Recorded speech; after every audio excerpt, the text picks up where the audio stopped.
Fala, família promessista! Como vocês estão? Hoje é sexta-feira, estamos juntos nesta caminhada, nesse podcast. Você está com a gente aqui.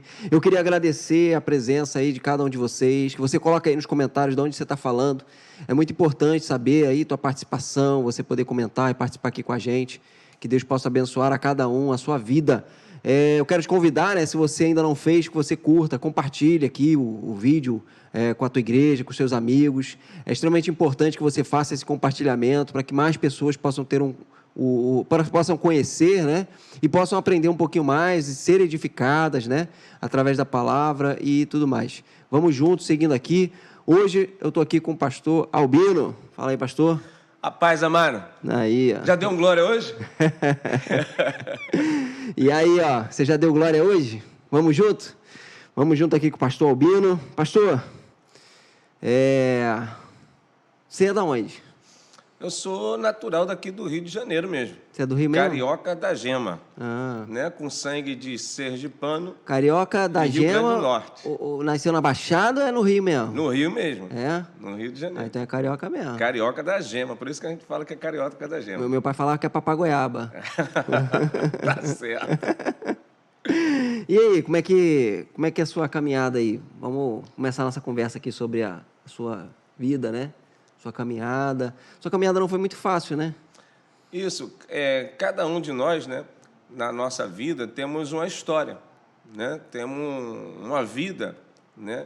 E principalmente quando a gente tem um encontro com Cristo. Quando a gente tem encontro com Cristo é onde Deus nos marca, nos toca, né? Então, a minha caminhada foi exatamente assim. Né? Você vai ter um encontro com Cristo com quantos anos?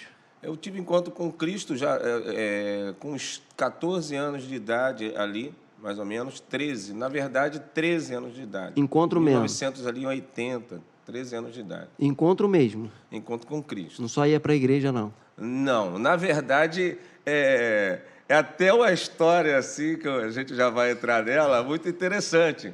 Eu só fui para a igreja mesmo um bom tempo depois. E é interessante que eu aprendi a doutrina da nossa igreja aos sábados na casa dos irmãos que ministraram a palavra para mim. Na verdade, era um pequeno grupo. Tinha um pequeno grupo lá? Foi criado, né? Naturalmente, um pequeno grupo.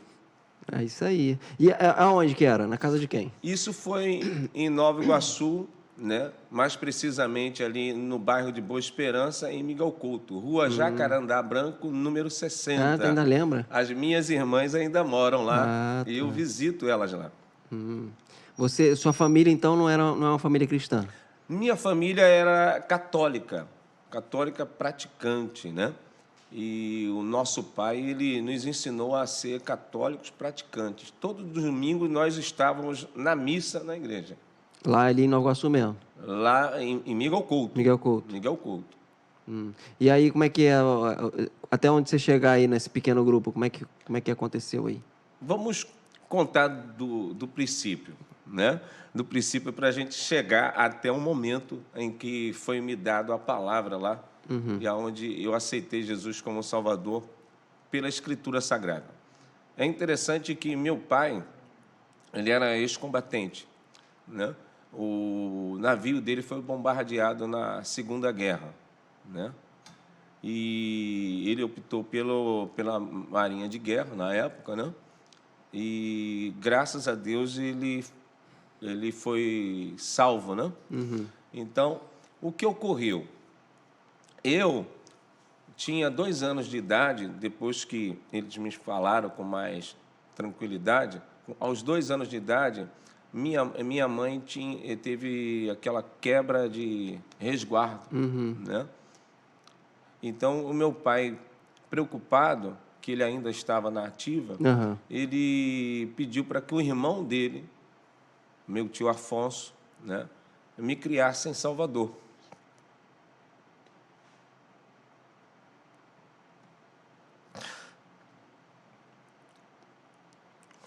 Aí, eu fui para Salvador, na casa deles.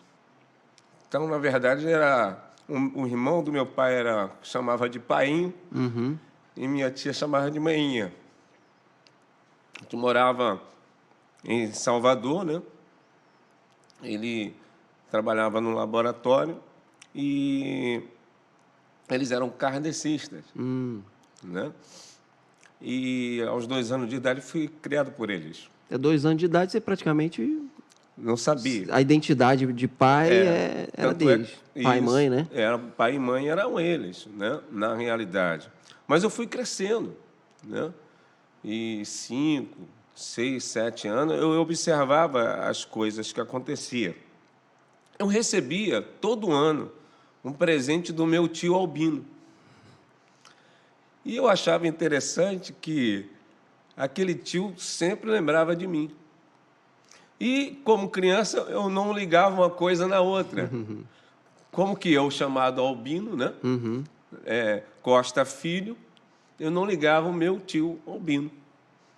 Em 1976, eu tinha 9 anos de idade, e a maninha falou assim, o painho, olha, você vai conhecer o seu tio Albino. Ele mora no Rio de Janeiro.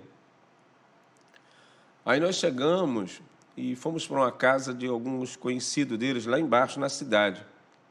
Lembro como hoje que, num domingo, pela manhã, eles nos levaram até a casa deles lá em Miguel Couto. Uma subidinha, parou o carro, me lembro do carro, né? Era um Opala. Aí descemos, ficamos ali, bateram palma, a minha tia, que no caso era a minha tia, veio atender, e minhas primas, 3 primas, né? E ficamos conversando por ali na frente da casa, e daqui a pouco eu vejo aquele senhor, né? Com a bolsa de feira, subindo.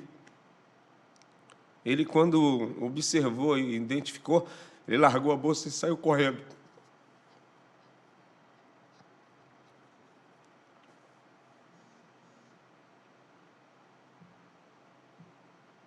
Me abraçou. E eu, 9 anos de idade, não entendia nada. Ninguém te falou nada, ninguém te explicou nada. Ninguém falou nada. Eu pensava comigo assim, nossa, esse meu tio gosta muito de mim, né? E ele chorava, né? Ele cumprimentou as pessoas que trouxeram a manhinha e entramos. Domingo, né? Domingo tinha aquela retórica daquela época, né? Ali era 76, né? E domingo era dia de comer frango cozido, tomar refrigerante, era uma vez na semana, né? Era um dia festivo no domingo. Que a família se encontrava, né? A família se encontrava, mudava os móveis, encerava a casa no sábado antes do domingo. Era interessante, era uma cultura, falando sobre cultura na lição, então é algo interessante. Então a gente sentou, passou um tempo, e aí a manhinha falou assim, Albininho, ela me chamava de Albininho, manhã vai ali comprar balaio. Balaio era bala. Eu falei assim, tá bom, mãe, eu gostava muito de bala, né? Só que ela saiu, ela não voltou mais. Aí escureceu, eu perguntei, eu estava distraído com as minhas primas, né? E era tudo novidade, mas aí eu reparei que já estava escurecendo e nada de vir. Aí eu perguntei o meu tio Albino, amanhã está demorando. Aí sentamos na sala. Aí ele falou assim, olha, na verdade eu não sou seu tio, eu sou seu pai. Essa aqui é a sua mãe e essa aqui são as 3 irmãs. Meu Deus. Foi um choque para mim, né? Mas amanhã, eu também imagino o sofrimento deles, né? Que eles cuidaram de mim, né? Lá na casa tinha os meus irmãos, né? Que era o Afonso, mais velho, o Anselmo, a Marta e o Henrique. O pai chamava Marta Henrique, carinhosamente, de príncipe e princesa, lembro até hoje. Por isso que eu chamo a minha filha de princesa.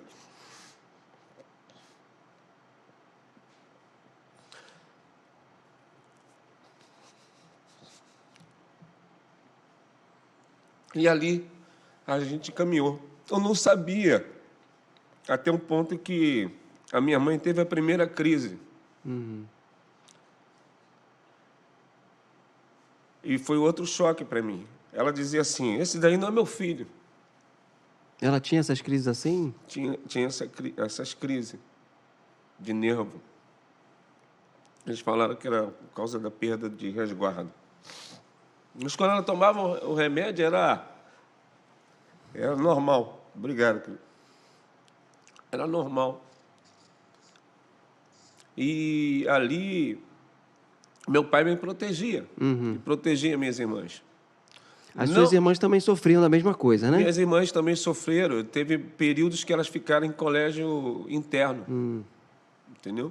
Elas são mais novas do que você? São mais velhas do que eu. Eu sou Mais o velhas? caçula. Aham. Eu sou o caçula. A Fátima, né, que a gente chama carinhosamente de Fatinha, é a mais velha, né?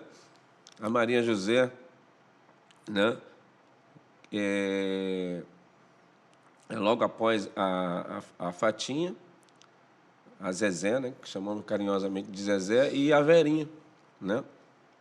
Lá com a sua mãe, né, na Bahia, lá você não era uma vida tranquila. Era uma vida tranquila. Você era tratado bem. Era tratado muito bem. Como filho, né? Como filho mesmo, né? É porque eu notava que eu era diferente, porque eu era moreninho, e eles, né? Eles são branquinhos. Eles são todos branquinhos, né? Então, né, lá eu estudava. Eu me lembro como hoje, que meu pai teve um Natal que ele me deu de presente, né?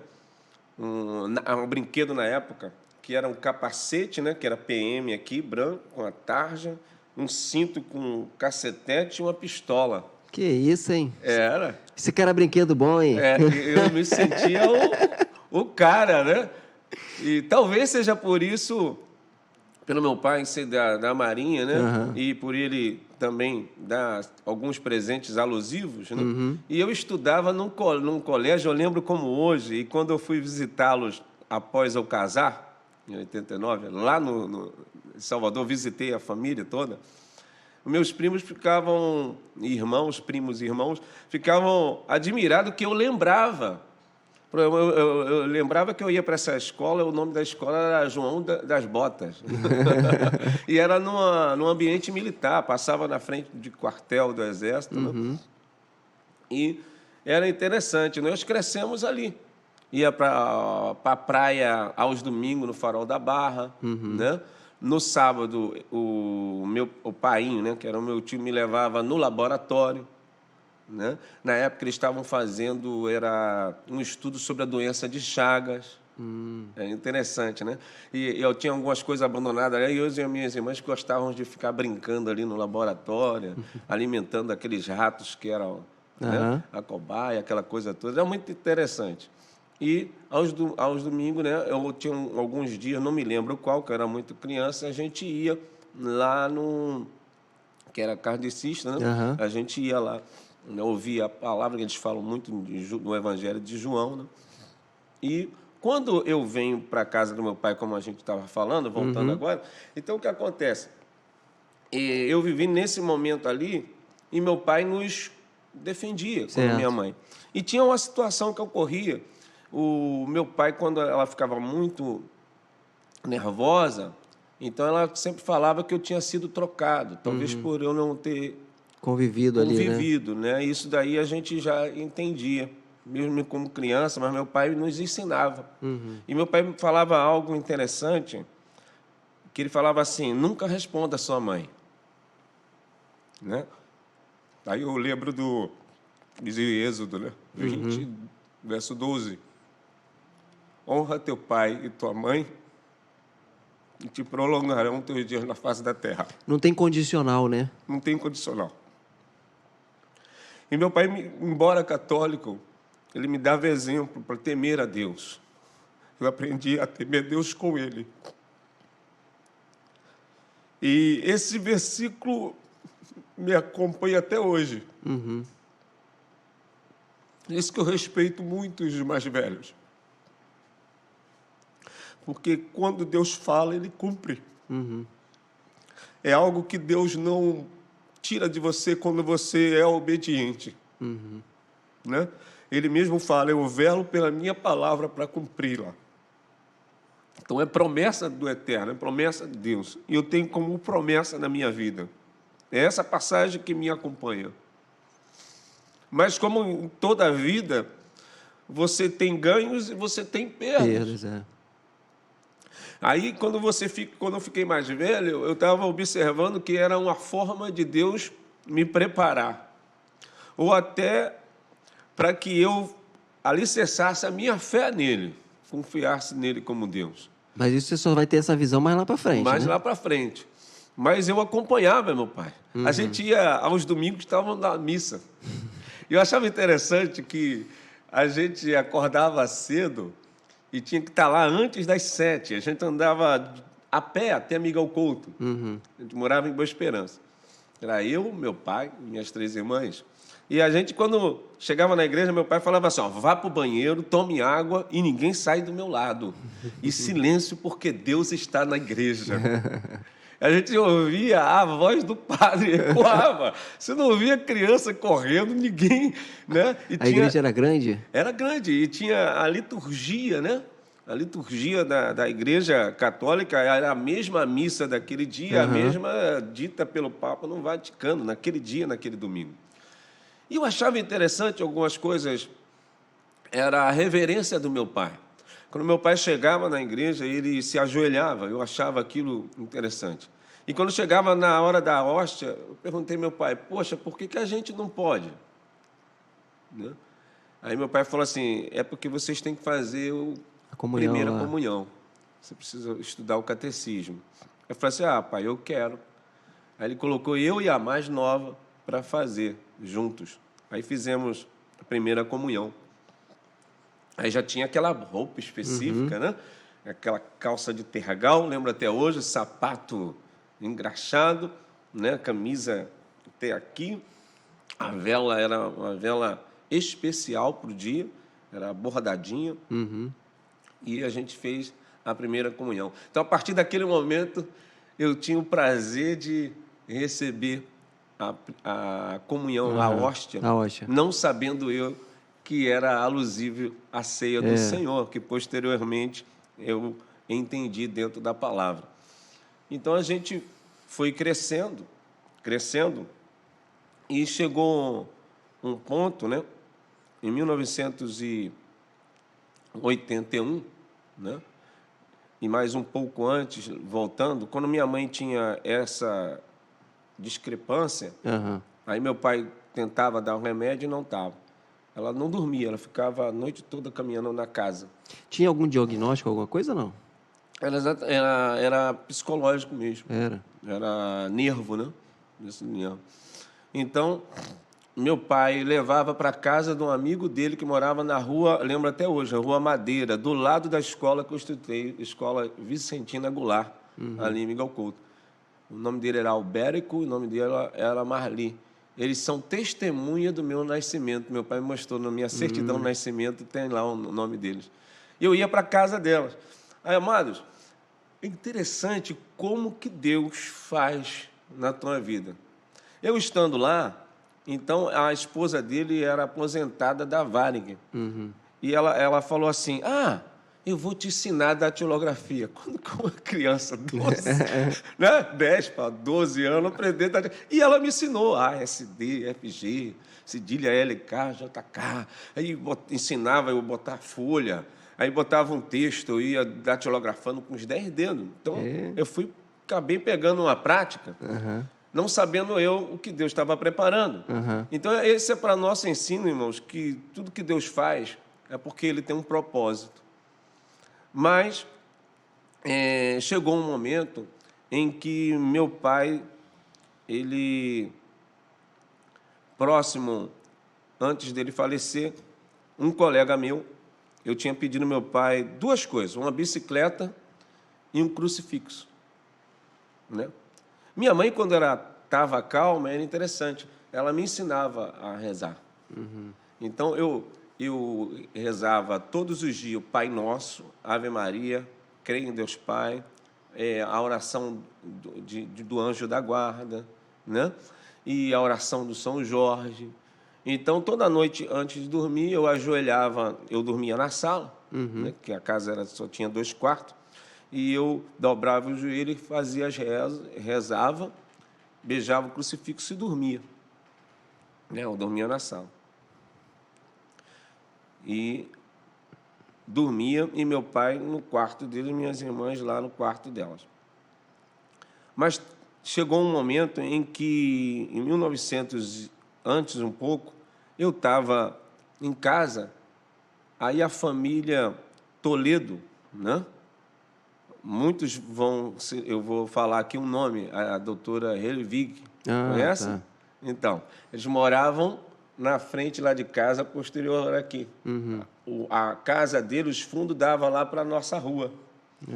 E o pai dela era da Marinha, então eles só conversavam entre si distante, porque naquela época o crente não falava com o católico, nem o católico falava com o crente.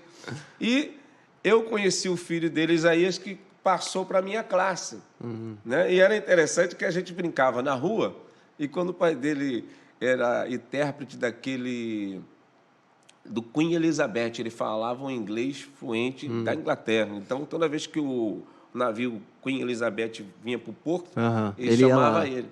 Era um momento para a gente brincar, que ele não deixava os filhos brincar com a gente ali na rua. Então, a gente brincava ali, quando ele chegava, a gente botava uma situação na cerca, que eles pulavam a cerca, rapidinho, ficavam de lá de lá e eu ficava do lado de cá. Era interessante, era mó barato isso, a infância interessante. Aí, o tempo passou quanto a isso daí. E um dia o Eliseu, o irmão dele, né, acredito que o pastor conheceu ele, Eliseu. De vez em quando aparecia lá em Rosa dos Ventos, né? Eliseu. Isaías não chegou a pegar, não, né? Não. Aí, não me lembro, não. O Eliseu chegou para mim e falou assim, ele era muito brincalhão, ele falou assim, ô Bieno, Jesus não está aí não, rapaz, Jesus está no céu. Você está levando no percurso aí, Jesus não está morto, não. Aí eu temia muito a Deus, eu peguei aqui, beijei o crucifixo e falei assim, não, eles não façam isso não. Ele vai te amaldiçoar. Aí ele, que nada, aí ele ria, né? Ele ria que nada.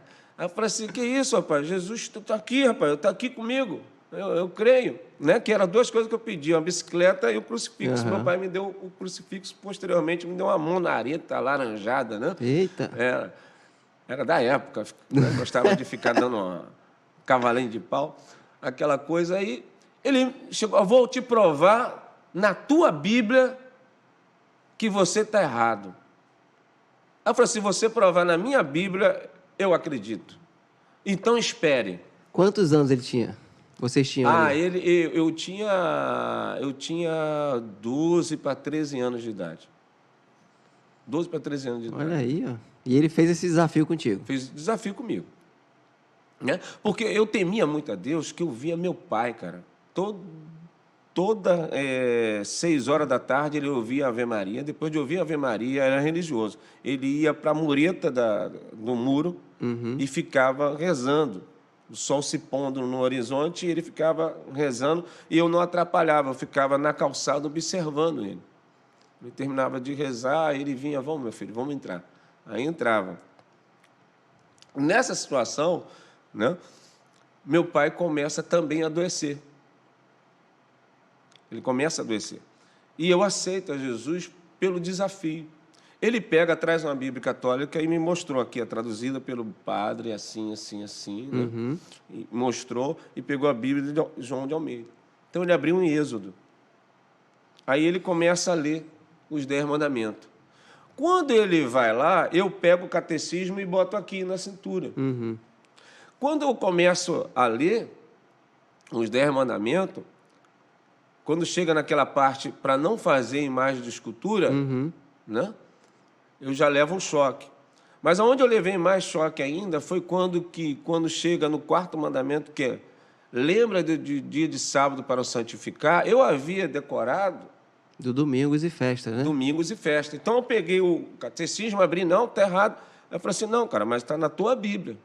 Eu falei assim, poxa, então eu aprendi errado, me decepcionei. Eu falei assim, ó, é por isso que eu digo, Albino, os mandamentos são esses. Aí eu li todos os mandamentos e vi que era idêntico da Bíblia evangélica. Aí ele abre lá em Salmos, onde fala: esses que levam seus deuses em procissões pelas ruas, tornar Sião semelhante a ele, tem olhos, mas não veem, tem boca, mas que não falam. Aquilo pesou um pouco no meu coração, porque eu gostava de ir nas procissões. Quando tinha procissão, quermesse, aí eu já pegava a minha vela, já ia para a igreja, né? Na verdade, tudo que era relacionado à igreja, você já estava ali, né? Inserido. Você queria realmente participar, você tinha uma fé consolidada por causa Disso. das práticas, das ações, Isso. dos encontros e tudo mais. Isso, exatamente. Então, quando ele fala aquilo dali, me prova biblicamente, na minha Bíblia, né? E posteriormente ele foi inteligente, embora também jovem, ele era mais velho do que eu, acho que 3 para 4 anos, uma coisa assim, o Eliseu, o irmão dele que tem a mesma idade, na realidade. Aí ele me prova, aí ele abre em João 8:32, conhecereis a verdade Vos libertará. vos libertará. Essa palavra entrou no meu coração muito forte, a ponto de eu tirar aquilo que eu mais respeitava, quebrei o crucifixo, arrebentei a corrente e enterrei na frente lá de casa, aonde eu capinava. Ali eu aceitei Jesus como Salvador. É mesmo, pai? E nunca me desviei. Olha só, aí você que está em casa aí, a gente sempre fala aqui sobre as crianças, né? Ensinar as crianças, mostrar biblicamente as crianças, ensiná-las, né, biblicamente, para que elas tenham entendimento, compreensão e elas possam vivenciar. Repara que ele fala aqui, texto a texto, foi sendo mostrado, foi sendo esclarecido, e 2 garotos, vamos dizer assim, né? Apesar do outro ser um pouco mais jovem, mais maduro, mesmo assim são 2 garotos ali apresentando a palavra de Deus, mostrando verdades bíblicas na Bíblia com autoridade, irmão. Olha só que tremenda, né? Por isso que é válido você investir em alguém, no teu vizinho, nos filhos do teu vizinho, você levar eles para a igreja e para que eles tenham. E a igreja também, né? Precisa investir mais nessa questão dos jovens, das crianças, para que eles tenham um conhecimento bíblico. E aí, é interessante, pastor, que quando ele fala aquilo, e ele viu a minha atitude, né? Eu até mais jovem do que ele, como o pastor mesmo falou. Aí ele conversou com o pai dele, o irmão Antônio Toledo, pai da Helvig. Aí eu fui o único garoto da rua que entrava na casa deles, porque eram muitas filhas, né, que tinham, né? Ele preservava a família, lógico. E todos os sábados à tarde eles me levavam para a casa deles, e no quarto dos meninos, porque eles muito numerosa, né? Não vou citar aqui nomes, senão vou esquecer de alguém. Vou esquecer de alguém e não é bom. Aí eles cantavam o hino do nosso cenário. Eles eram de qual igreja? Eles eram da nossa igreja. Eles eram promessistas. E naquele momento eles, por incrível, olha o paradoxo, por incrível que pareça, estavam desviados. Ai, meu Deus. Aí e alguns, né? Alguns estavam indo para a igreja. O Elias, hoje, pastor Elias, Tombeira, lá em São Paulo, né? Nunca mais voltou para o Rio. O Daniel estava vindo aqui para a igreja aqui, local. Aí eles me ensinam ali. Então, me ensinaram no nosso brado e me ensinaram a doutrina toda. Tudo da promessa. Tudo da promessa. Chegou um ponto que o Daniel chegou para mim e falou assim, cara, vou te levar na igreja onde eu vou, que era justamente aqui em Caxias, que foi a primeira igreja da promessa que eu vi. Ele saía lá de Domingo ao culto para vir para cá. Pegava o master. Mesquita não era mais perto? É por causa do ônibus, né? Não, é porque ele frequentava aqui. E o único que se propôs a me trazer... Foi ele. Né? E na época o Elias tinha passado para a aeronáutica e estava cursando escola de sargento da aeronáutica em Guaratinguetá. Aí começou ali a minha caminhada, né? Devagarzinho. Meu pai começou a ver Jimmy Swaggart na televisão. E os programas também da Universal. Aí teve, nesse dia, nesses pequenos instantes ali, em frações ali de 80 para 81, eu perco ele em 81. Né? Indas e vindas para o hospital, ele foi para o Marcílio Dias. E teve um dia que eu fui visitar ele com minhas irmãs. Eu entrei no hospital, tinha 13 anos. O câncer estava já muito avançado, a ponto que a gente já não sentia, né? Meu pai pegou na minha mão e falou assim: meu filho, aconteça o que acontecer com seu pai, nunca deixe de estudar, nunca responda a sua mãe. Eu vim para casa. Durante a semana, alguém bate palma. As portas das nossas casas tinham uma portinhola. Né? Aí eu abri a portinhola e um fuzileiro naval lá na frente. Aí eu falei assim: um soldado lá do hospital do papai. Eu todo contente, né? Aí uma das minhas meninas abre, não tem força para abrir a porta, começa a chorar. A outra irmã abre, não consegue. A minha mãe abre, viu, abriu a porta, a outra irmã desceu, foi falar com ele. Aí elas começam a chorar, eu jovem ainda, né? Não entendi. Meu pai tinha falecido. Aí o Isaías, o Eliseu, foram lá em casa, ficaram lá comigo, né, dando apoio, o pai deles, o irmão Antônio, também, nos dando apoio, nos ajudou muito, o irmão Antônio, para fazer com que minha mãe, posteriormente, recebesse a pensão do meu pai, né? E eu só fui dar conta no dia seguinte. A ficha não tinha caído. Não né? tinha caído. Eu não consegui ir para o enterro e nem minha mãe. Ficamos eu e minha mãe em casa e minhas irmãs que foram, em Nova Iguaçu. Aí depois a ficha caiu. Aí, quando a minha mãe tinha agora a crise, né, eu não tinha quem me protegesse. Eu tinha que sair correndo, me esconder no quintal. Às vezes, a gente comia pão com ovo de manhã, de tarde, à noite. Às vezes eu tinha que entrar pela janela do quarto da minha irmã e dormir embaixo da cama, que ela não podia me ver que eu estava em casa.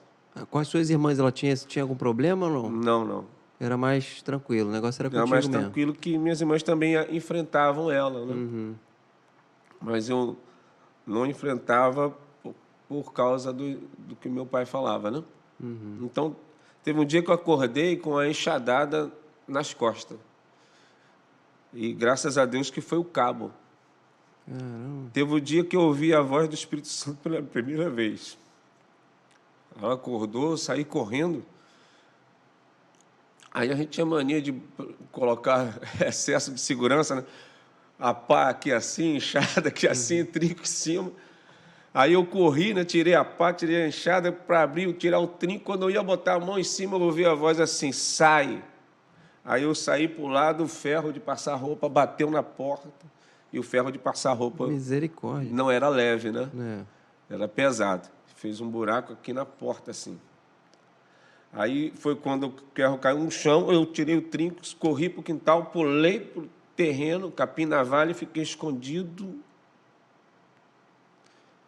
E era assim. Quanto tempo durou isso? Isso foi foi caminhando dessa maneira aí. Aí durou, acho que, creio, um ano, né? E o seu Antônio não podia também me levar também para a casa dele, logicamente. Mas ele chegou para um casal que morava na mesma rua minha, falou assim, ó, esse menino sabe capinar um terreno, sabe lixar janela, se vocês quiserem, né? Olha como é que Deus direciona, é interessante isso. Quando ela tomava o remédio, ela ficava bem, a gente ficava tranquilo. Aí o tempo foi passando. Quando chegou uma vez, eu fui para essa casa. Eles passavam na rua com DKV, né? Lembra do DKV? Não é do meu tempo, não. Não é do teu tempo, não. Né? É para... Quem está aí sabe, vai lembrar. Era gasolina e óleo 2 tempos, o motor era 2 tempos. Então, eles passavam assim e me via na rua, porque eu não podia entrar dentro de casa. Então, eu ficava na rua. E também, depois que eu cresci, que eu notei muito a mão de Deus, porque a maioria dos meus colegas de infância, a maioria se perderam. Então, eu tinha uma probabilidade também de perder, porque eu ficava na rua a maior parte do tempo. Mas eu tinha na minha mente aquilo que meu pai falou, não deixe de estudar.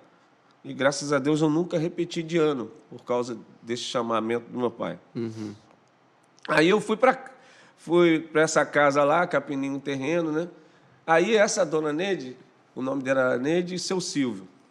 Aí ela falou assim, senta aí. E nos fundos da casa dela tinha uma sala grande e tinha várias imagens. Ela era espírita. Né? Várias imagens assim, ficava assim, né? Aí ela teve um dia e falou, senta aí. Aí fez um prato de angu. Né? Um prato de angu com carne moída. Senta aí. Deu até água na boca agora. Não é? Aí ela falou assim, é interessante isso que isso ocorreu 2 vezes. Aí ela falou assim, senta aí. Aí ela chegou, ela era autoritária, italiana, né? Ela disse para o seu Silvio, o Silvio acabou de almoçar, e falou assim, Silvio, você não tem o que fazer, não? Aí ele se ligou, né? E saiu. Aí falou assim, ô Bino, conta a tua vida. Aí eu contei a minha vida para ela. Aí ela disse assim, olha aqui, aconteça o que acontecer, a minha casa está aberta para você. Já era Deus trabalhando e não estava sentindo. Né? É porque a gente só vai realmente ver as coisas depois que passa. Aí o que aconteceu? Teve um dia que minha mãe ela ficou com esse problema e eu ouvi falar que o jejum, né, era uma forma de você pedir a Deus, né? Força a Deus. E o irmão Antônio, eu me lembro até hoje, ele me deu um radinho de pilha pequeno, branquinho, pegava 2 pilhas, para mim ouvir a rádio Boas Novas, AM, e me deu uma Bíblia. Então, eram as 2 preciosidades que eu tinha. Era o radinho de pilha para ouvir a rádio Boas Novas e a Bíblia. Aí, eu ouvi na rádio Boa Nova, eu ouvi falar sobre o jejum. Eu falei assim, adolescente, né? Eu falei, Senhor, na minha simplicidade, no terreno, atrás da árvore, escondido, eu falei assim, Senhor, ó, eu não vou aguentar fazer um dia de jejum, mas até um meio-dia eu faço. Aí eu fiz o jejum até um meio-dia, azul de fome, tonto. Aí, você sempre foi magrinho assim? É.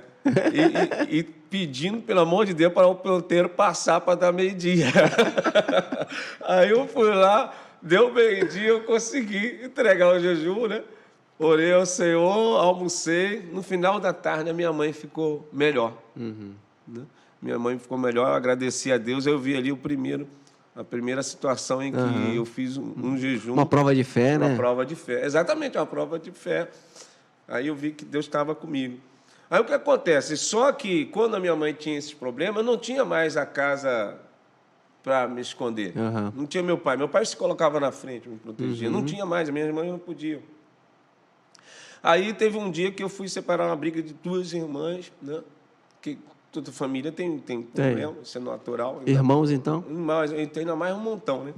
Aí eu fui separar a briga, aí minha mãe falou assim para mim, a culpa é sua. Você não é o meu filho. Aí eu tinha 16 anos já. Aí, várias vezes, ela nos mandava para fora de casa. Ela achava que tudo era reflexo de você estar lá. É isso. Que era um problema. Mas eu relevava por causa da doença. Eu sabia que era doença. Aí, naquele dia, eu falei assim, agora eu vou sair, mas não volto mais. Foi a primeira vez que eu fiz um ato assim. Aí eu saí e bati o portão. Eu fiquei entristecido porque eu lembrei do que o meu pai falou. A minha rua dava a volta. Tinha uma saída só. Aí eu dava a volta na rua, passava na frente da casa dessa senhora, fiquei com medo de bater palma, ia até a frente lá de casa, voltava e ficava conversando com Deus, pedindo perdão. E perguntando para Deus, por que, Senhor, que todas as pessoas que me protegem vão embora? Teve um momento que eu tive o ímpeto e bati palma. Aí, sempre era o seu Silvio era mais magro, mais esbelto e era ágil, né? Mas não foi ele, foi ela que chegou na porta, lá em cima, na escada. Ela olhou para mim, eu não disse nada. Não estava chorando, não disse nada. Ela abriu a porta, o seu Silvio veio e falou assim para ela, deixa, é o quem? É o Albinim? Deixa que eu abro para ele. Aí ela falou assim, aí eu vi que Deus estava no negócio. Ela falou assim, não, eu que vou abrir para ele. Não, vou mesmo. Ele chamava ela de meme, né? Não, vou mesmo. Eu vou descer. Aí ela desceu, abriu o portão, olhou para os meus olhos e me abraçou.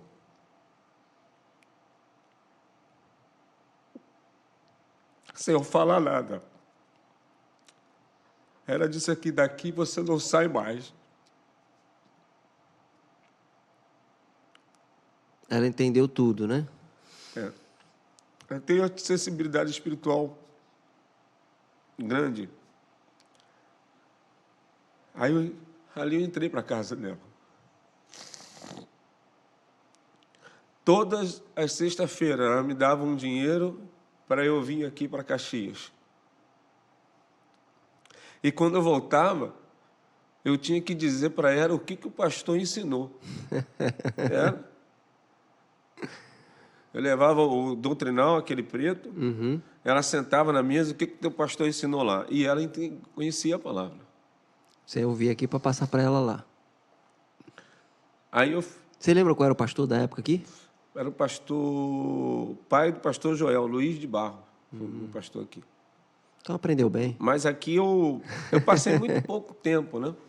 Aqui mesmo em Caxias eu passei muito pouco tempo.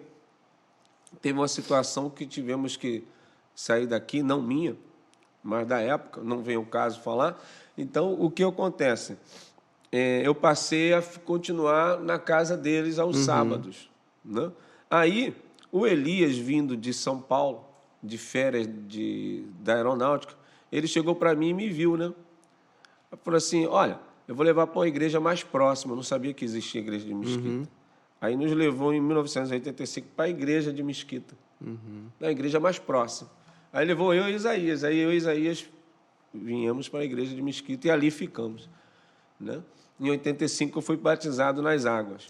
Pastor, qual era o pastor? Na época, eu não sei se era o pastor Marcos Sobral, eu sei que o pastor Marcos Sobral que me batizou, né? Aí, eu não sei se era o pastor Valmir, né? Aí, mas o pastor que me batizou, eu guardei, foi o pastor Marcos Sobral. Eu não sei quantos anos o pastor Valmir ficou em Mesquita, mas quando nós chegamos em Mesquita, já era o pastor Valmir. Então, foi outro pastor lá. Deve ter sido até o Marcos Sobral mesmo, se bobear. Não guardei muito esse tempo. Só pegando o livro mesmo da igreja para lembrar. Aí eu cheguei, né? E passei aí em Mesquita. O tempo foi passando e quando eu completo 18 anos, ela, dona Neide, falou assim para mim, olha, você vai servir o exército, porque o exército vai fazer você um homem. Lembra? Era assim que se falava, né? Vai fazer você um homem. Aí... Tá bom. Aí eu todo com medo, né? Você vai em Nova Iguaçu e vai se alistar, o endereço é esse. Peguei um ônibus, fui em Nova Iguaçu, me alistei cheio de medo. Eu não era assim o que eu sou hoje. Eu era muito fechado, né? E com medo das coisas. Aí eu fui e me alistei. Nisso que eu me alisto, aí eu vou para a seleção. Quando eu vou para a seleção dos 47, me jogaram, eu pedi para ser paraquedista. Quando chegou na paraquedista, então não tinha muita altura, eles só pegavam aqueles mais altos, mais fortes. Então, sobrei na paraquedista, me jogaram para o Regimento Sampaio. Quando eu chego no Regimento Sampaio, aí fui para a seleção. Quando eu chego na seleção, aí era um tenente Celso. São pessoas que marcaram como que Deus faz na nossa vida. Por isso que aquilo que o pastor enfatizou, o aprendizado da palavra, a guarda da palavra, honrar pai e mãe, realmente o Senhor te abençoa na terra. Quando me chamaram, Albino Costa Filho, que eu entrei, chama-se PC, né? Do comandante, ele olhou para mim, senta aí. Qual o seu nome? Aí eu disse meu nome. Aí, você vem da onde? Tal, eu expliquei alguma coisa, daqui a pouco ele olhou para mim e falou assim, levanta, fica ali fora, depois eu chamo você. Aí eu estremeci dos pés à cabeça. Meu Deus, Dona Neide falou para mim que eu tinha que servir, será que ele vai me mandar embora? Aí sentei lá, não entendi. Aí ele entrevistou todos os outros, me chamou por último, sente aí, conte a tua vida. Caramba.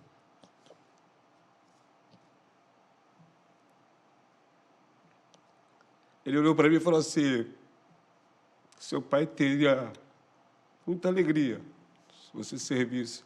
Você vai servir aqui na minha companhia. Aí agora você vai entender. Você falou que você digita é hoje, né?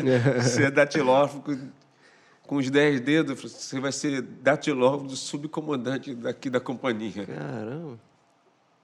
Tenente Celso. Às vezes a conta não fecha, né? Fala, aprender isso aqui, não vou fazer isso aqui, para que eu vou fazer? Chega lá na frente, o negócio encaixa, né?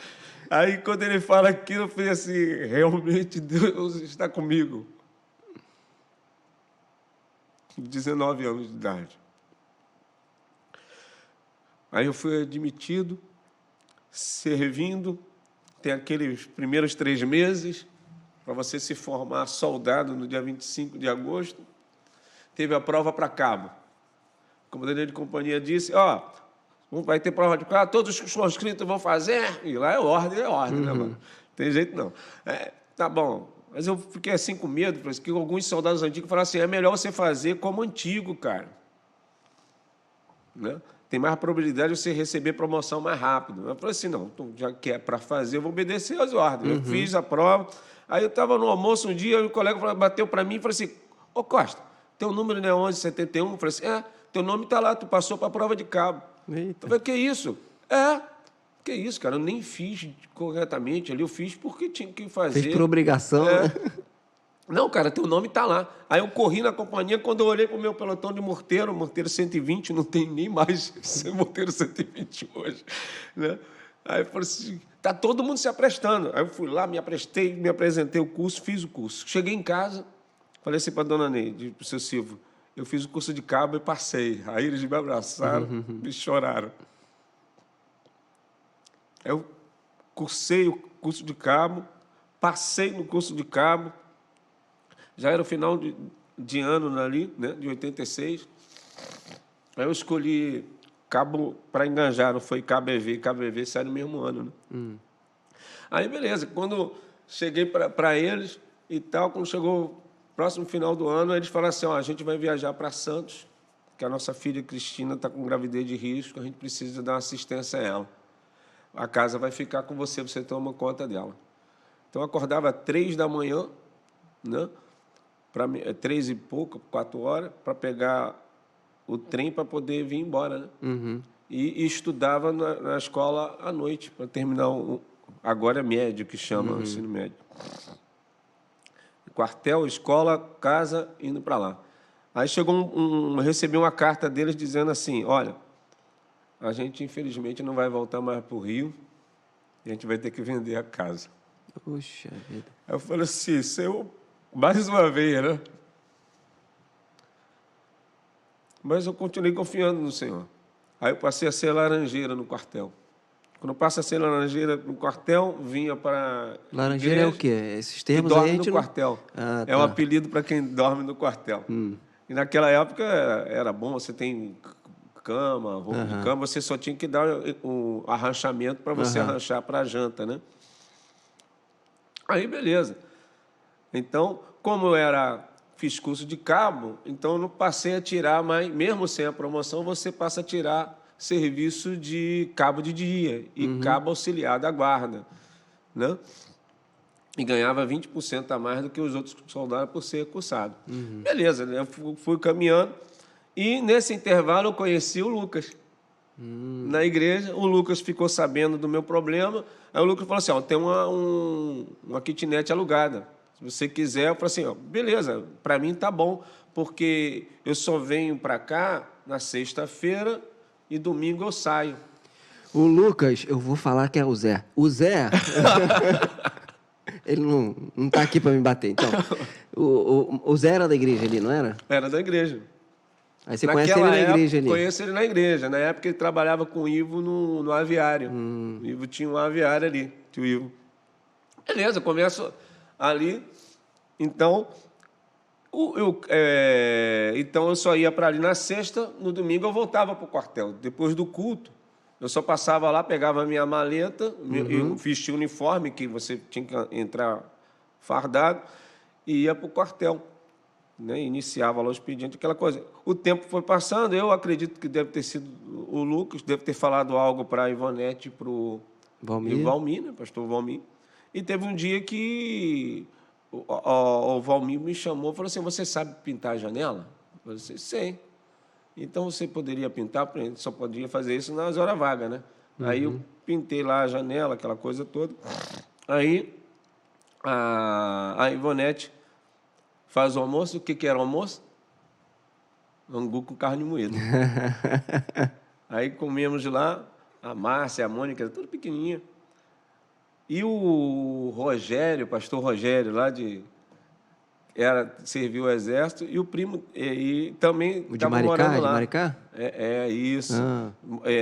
Ficava lá porque estava servindo o exército. Né? Aí eu cheguei, aí a Ivonete perguntou assim, a mesma pergunta que a dona Neide fez. O Valmir saiu, e ela pergunta, conta a tua vida. Aí eu contei. Quando eu termino de contar, ela fala assim, ó, vai lá no Lucas, né? Senão ele fica triste comigo.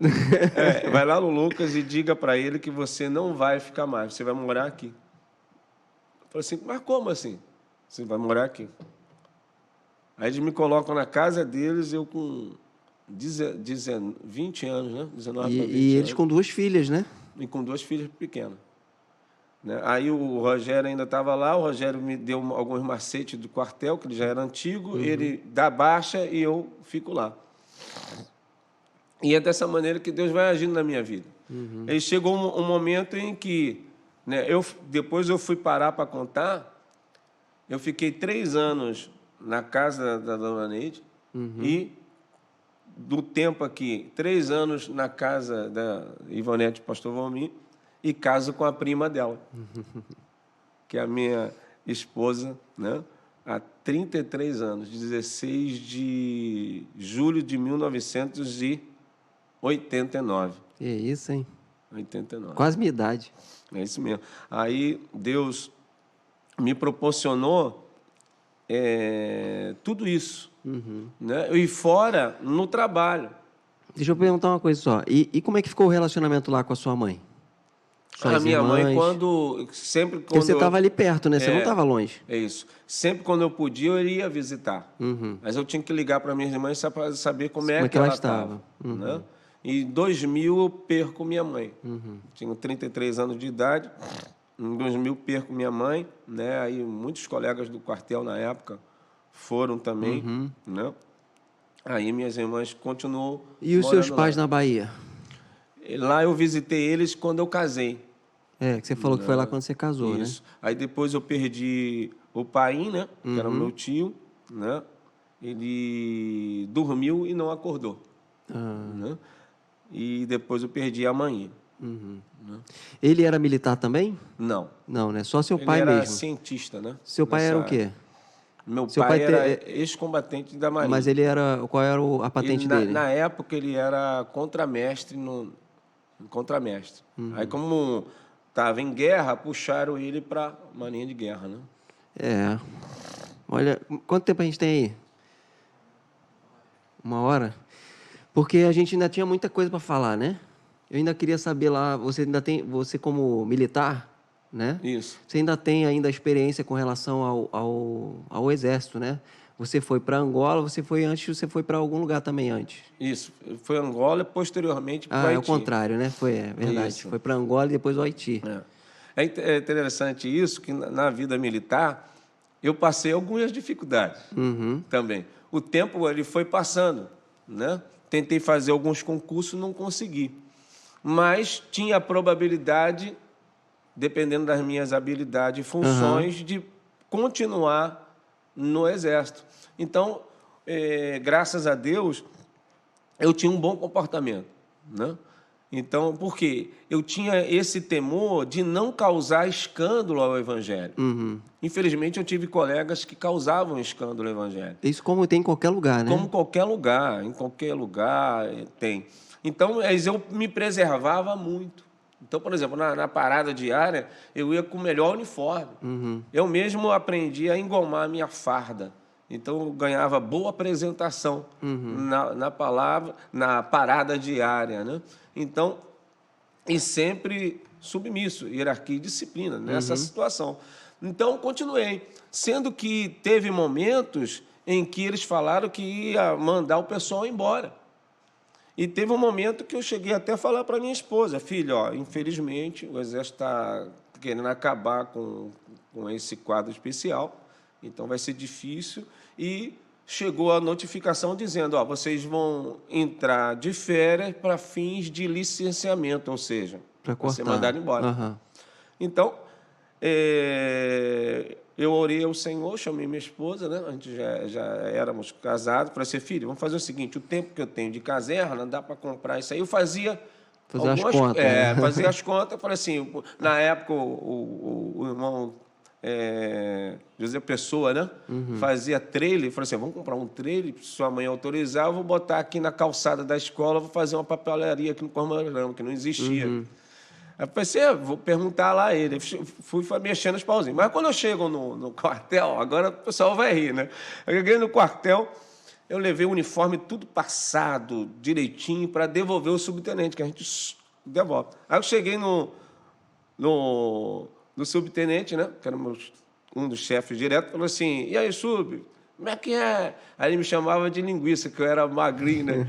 Eu falei assim, não quero nem papo com você. Eu falei assim, que isso, comandante? Estou chegando agora, não quero papo com você. Ele era assim, ele era mó barato. Vai lá e fala com o comandante de companhia agora. Eu falei assim, meu Deus, será que aconteceu alguma coisa? Eu estava de férias. Aí eu falei assim, entrei, permissão, tenente. E o comandante da minha companhia, a companhia de apoio, né? Apetrechos pesados. E eu era do morteiro 120 milímetros. E esse tenente, o nome dele, Arcanjo, era o comandante do meu pelotão. Permissão, tenente. Ele olhou para mim, coxinha, entra aí. Dá um abraço aqui, cara. Eu não sei entender nada, né? Aí ele me abraçou, parabéns. Eu falei assim, como, comandante? Parabéns. Você não vai ser mandado embora. Oh, meu Deus. Aí eu agradeci a Deus, né? Aí eu falei assim, tenente, agradeço a Deus, primeiramente, e agradeço ao subtenente Ferreira e ao senhor, que certamente o senhor correu atrás para eu continuar. De 400 e poucos homens, só ficaram 5 homens para a linha de estabilidade. Naquela época, eram muitos homens que entravam no quartel. Teve episódios ali nessa maneira. Alguns colegas eram peixes de outras pessoas. E que chamou a atenção para mim, que foi a mão de Deus, foi exatamente isso. Era a primeira companhia de fuzileiros, segunda, terceira, companhia de apoio e companhia de comando e serviço. Das 4 companhias, fora a minha, eram comandadas por capitães. E a minha companhia era comandada por um primeiro-tenente. Quem conhece hierarquia e disciplina, né? Quem era para ser escolhido, né? Então, pela misericórdia do Senhor, eu fui escolhido. E eu fiquei sabendo que tinha alguns que tinham sido escolhidos por outros. Mas, pela graça de Deus, eu continuei nas Forças Armadas. E lá na frente, né, tive que provar que sabia datilografia. De novo. Porque um ano depois veio um outro comandante, aí chegou assim, ó, vocês têm que ter uma função a mais da qualificação de vocês. Então, por ser datilógrafo de subtenente na época, eu era atirador de lança-rojão, conhecida como bazuca, aquele que você bota aqui assim e atira nos carros de combate, né? E atirador do morteiro pesado 120 milímetros, fuzileiro, e além dessa função, eu teria que ter mais outra, da qualificação militar, que chama qualificação militar. Eu era datilógrafo, mas tinha que ter mais alguma coisa. Então, eu gostava de eletricidade. Então, na época, eu fiz curso de eletricista, bobinador de motor. Então, contou. Depois, eu fiz curso de eletrônica. Então, quando eles viram o meu currículo, eles falaram assim, esse cabo fica. Então, graças a Deus, eu fiquei nas Forças Armadas por causa das qualificações militares. Lá na frente que aconteceu essa situação. O subcomandante, ele chegou na sessão, quando eu já estava trabalhando com elétrica, com o meu chefe de sessão, falou assim, ó, eu quero vocês em Angola comigo.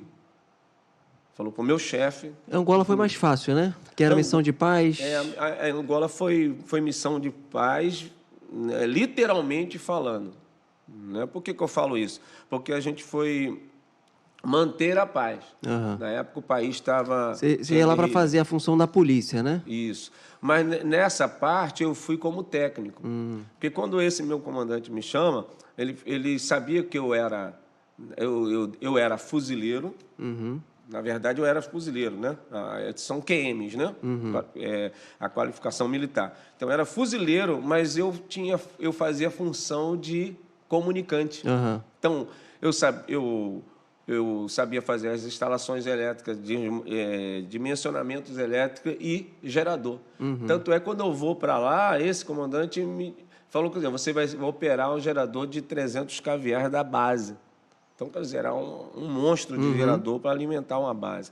Então, a gente ia para lá, para Angola, e a gente montou esse acampamento principal da base. Chegamos em Lobito, ficamos 30 dias lá. No domingo, eles liberaram a gente para visitar as igrejas.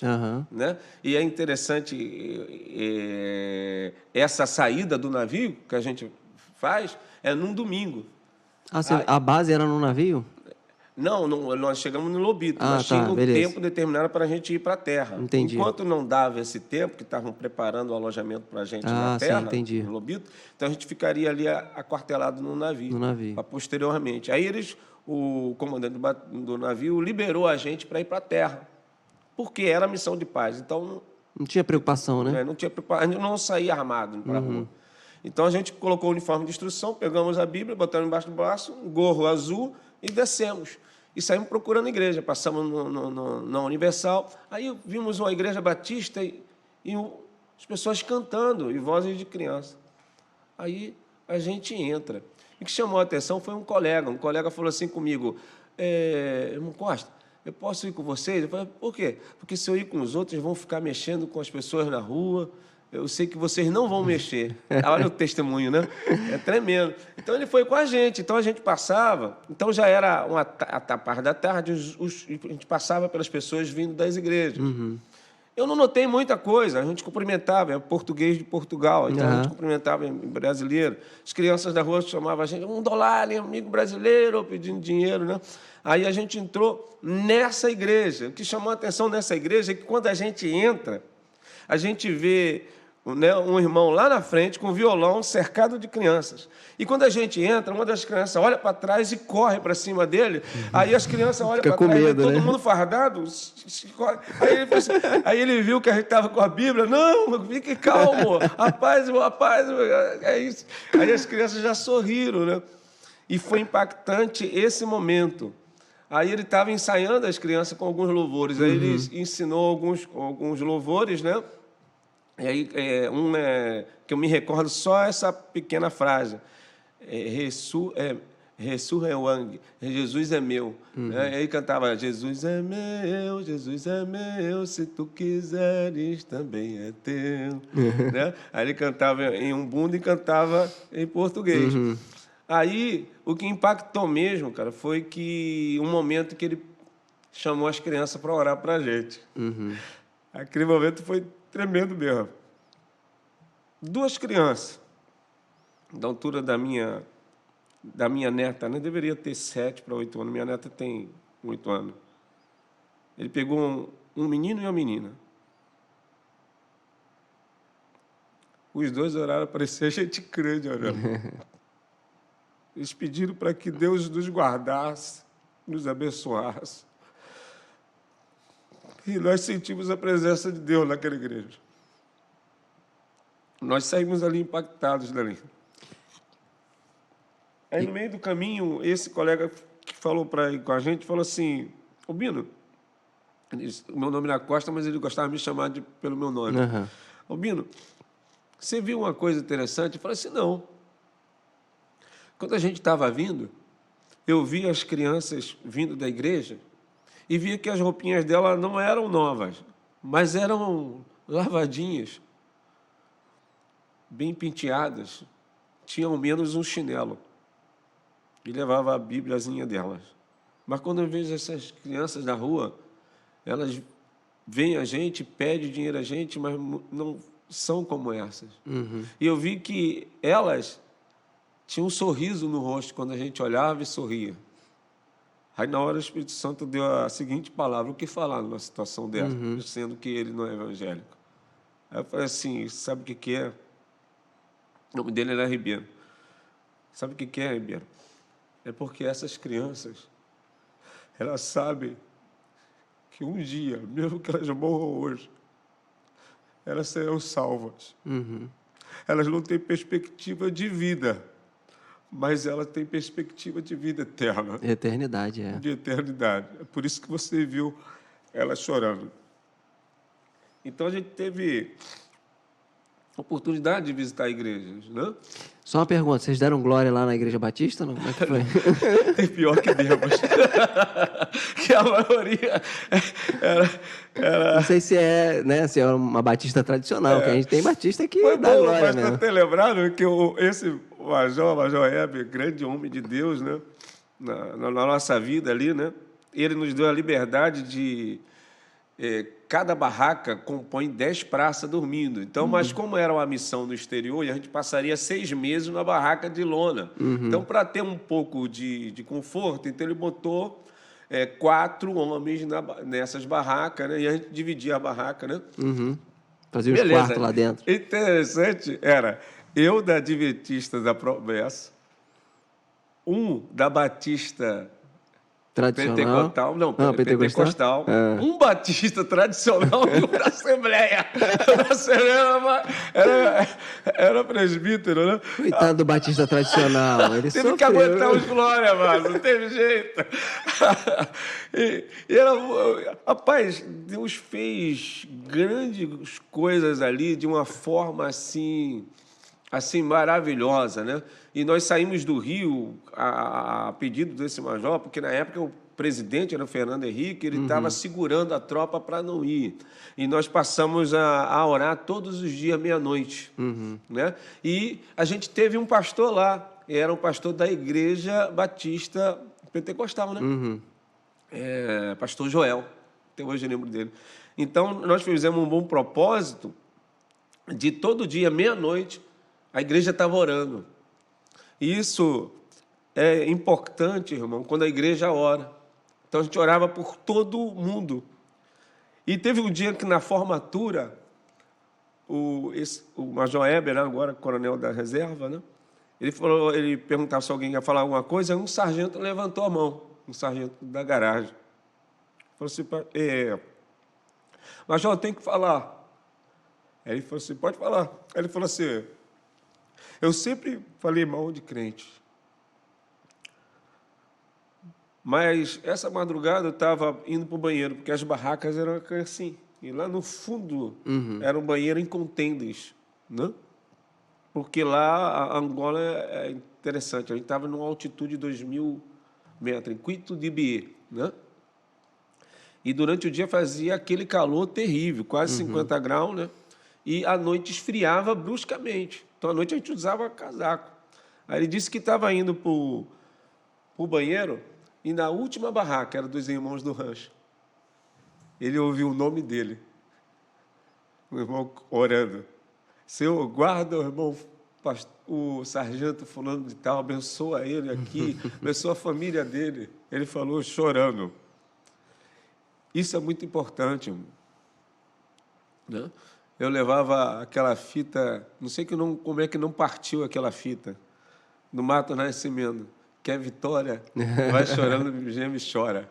Aí chegava os sábados, era expediente normal, por ser missão de paz, então quando dava o final do expediente, era igual aqui, você poderia botar um civil e ir lá para fora, andar. Passear. Não tinha muita coisa de ver. A gente saía mais para ligar para o Brasil. Né? Aí, quando chegava no sábado, os colegas falavam, vamos embora, Costa. Eu falei assim, não vou não, vou ficar aqui. Aí eu lembrava que naquele momento era consagração 8 horas, 9 horas. Aí eu pegava a lição, estudava a lição, ficava orando. Os caras, não, a gente vai para tal lugar, vai sair uma viatura, vai levar a gente para tal lugar. Eu falei assim, não saía. Procurava aguardar o dia do Senhor. Teve um dia que ia ter ceia. Aí o Barreto, um jovem da engenharia, né? O pessoal da engenharia que fazia parte, purificava as águas para a gente tomar, né? Luz, aquela coisa toda. Aí ele chegou para mim e eu sabia que ia te encontrar aqui. Eu falei assim, entra aí, Barreto. Ó, vai ter ceia, né? Vai. Você não vai tomar. Aí eu falei assim, não vou tomar. Eu sabia que você não ia falar. Por quê? Porque durante a viagem, foram 12 dias de navio. E o meu cunhado, Wagner, já tinha sido da Marinha. Então ele falou assim, toma um Dramin para você não enjoar. E fica lá em cima, no navio, depois de almoçar. Então, o que eu fazia? Vamos fazer o quê? Então, eu tinha um livrinho nosso, que era Luz para os Seus Caminhos.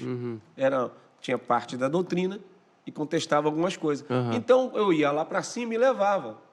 Aí os colegas sentavam do meu lado, o que você está lendo? Estou lendo isso aqui. Quer saber? Aí eu aproveitava e dava o estudo. Então, eles perguntavam, poxa, você é dessa igreja e tal? Então, chegou um momento que eu tinha falado isso. Aí eu falei assim, me explique mais alguma coisa. Aí eu expliquei para eles sobre o lava-pés, sobre aquela sobre coisa o pão, toda, né? sobre o pão. Geralmente é o pão que dá problema, né? É o pão, exatamente. Aí aquela coisa toda, o cuidado que nós temos, né? Com o pão, né? Cuidado que a gente tem, em que geralmente é uma diaconisa mais idosa, que ela se consagrava, né? Se orava uma semana antes, aquela coisa toda, aquele preparo espiritual, né? E aquela coisa toda. E essas coisas são marcantes em nossa vida, porque muitas das vezes a gente fala e não acha que as pessoas estão nos observando e elas também estão vendo se você realmente faz o que você ensinou, o que você fala, o que você defende. Isso aí foi tremendo, né? Então, teve um dia que Deus deu uma palavra profética para ele, dizendo para ele, te prepara que o Senhor vai te colocar no ministério. Então, anos depois que a gente voltou para o Brasil, eu perguntei para uns colegas da infantaria, que a gente se encontrava nas formaturas, eu falei assim, e aí, rapaz, o Barreto foi chamado para o ministério, hoje é o pastor. Aí eu agradeci muito a Deus, né? Então, é dessa forma. Aí foi para Angola. Vocês ficaram quantos anos ali em Angola? Angola não, é 6 meses. 6 meses. Todas as missões de paz são 6 meses. Eu achei que você tinha ficado mais tempo em Angola. Não, mas as pessoas sempre perguntam, mas o ideal é ficar 6 meses, a não ser que surja algum problema político ali, aí a ONU Pede para faz com que você estender. ficar. Mas raramente acontece, porque a tropa, quando vai, já tem outra preparada. Entendi. Enquanto tem outra preparada, já está se preparando outra tropa para substituir. Então, Entendi. é sempre Para assim. ir fazendo a substituição. A substituição. Você ficou 6 meses, aí você volta, você fica aqui quanto tempo? Você lembra? Até o Haiti? Até o Haiti, mais 10 anos. 10 anos? 10 anos depois, a gente vai para o Haiti. Aí o Haiti o negócio é mais pesado, né? No Haiti, a gente já recebe as instruções que nós vamos para lá para impor a paz, né? Então, a gente... Na verdade, eu falei que Angola você ia como polícia, mas na verdade não era bem polícia. Isso. Polícia mesmo você vai fazer o serviço no Haiti, né? Isso. Aí eu já recebo promoção de 3º sargento, já não vou mais como cabo e também não vou como técnico. Eu vou como operacional. Então você vai para guerrear mesmo. Eu vou para guerrear. Então todos nós sabíamos que a gente entraria em confronto, porque a primeira tropa que foi para montar a base, né? E não podia confrontar. Entendeu? Entendi. A gente já sabia que se a gente recebesse fogo, a gente desceria da viatura e partia para cima. Né? E é uma coisa interessante que, quando nós chegamos lá, o nosso pelotão foi um dos pelotões que ficou ali para proteger o presidente da República, no Palácio. Nosso foi o 2º pelotão, o pelotão Falcão. Né? Aí, era um tenente que nos comandava, e quando a gente chega no Palácio, a gente vê os caras atirando para dentro do palácio. Então, um quartelamento ali e tal. Então, a gente vai para as missões. A primeira saída de missão, eles atiram na nossa patrulha.